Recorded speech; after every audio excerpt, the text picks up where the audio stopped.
Laking problema to. Nasira yung starter. Ayaw mag-start. Putol lahat ang bolt ng Bendix drive pero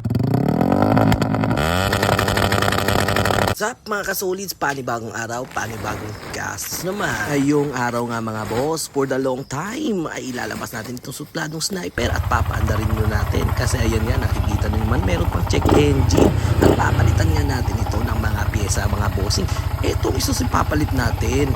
This yan mga boss. Order pa natin yan boss, galing Vietnam. Tingnan mo naman yan kung gaano kapogi. Rare lang nga ang dis na ito mga bossing at medyo mahirap din hanapin. Alugan lang din natin yan kasi nga meron din kamahalan. Mo naman yan bossing kung gaano kakapal o kahit mag long ride ka pa dyan, lalo na yung likuran ay grabe talaga kakapal kaya kailangan naman siguro itong tabasan. Dahil sa pagka-busy-busy nga natin ay na-miss ko na tuloy itong si supladong sniper at ayan, na-miss ko yung tunog niya lalo na nung naka-open pipe pa. Pero nga bossing sa hindi nasang pangyayari. Malaking problema to.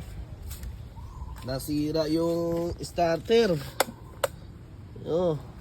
Ayaw mag-start. Nasira yung Bendix drive mga boss. Kaya pang kunin dyan sa loob Inailangan niya natin bossing tanggalin ang Bendix drive kasi nga hindi na gumagana yung starter at there is something wrong talaga dito sa kanyang Bendix drive. Kaya nakihiram na kami ng puller mga boss para matanggal itong Bendix drive. Ayun nga, habang tinatanggal ng mga idolo natin ang ating Bendix drive ay eto naman ang nangyari mga boss. Tingnan yung maigi. Putol lahat ang bolt ng Bendix drive pero walang damage ang Bendix drive. At meron pa tayong kaunting swerte na kumakapit sa ating motor ha. Ang resulta bossing ng kakabomba malala. Hilig kasing mag-start off.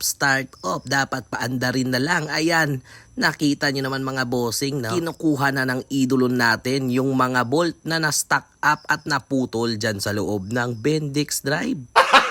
Imbis dis lang nga ang papalitan ay napunta patuloy sa loob ng makina. Kaya nung pinalitan namin ng bolts mga bossing ay umandar na siya. Op. Okay, balik na yung balik na ang ayan. Buti na lang nga bossing, mayroon pang kakaunting swerte na dumidikit dito sa motor natin at hindi na natin kailangan umalit ng Bendix drive. Kaya pinalitan na din natin yan ng open pipe para maituno na at bang na naman yan.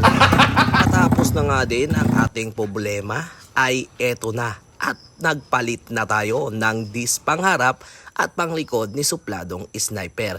Kaya goodbye na ang ating Brembo disc at hello sa ating Vietnam disc. At eto na bossing ang itsura niya ngayon.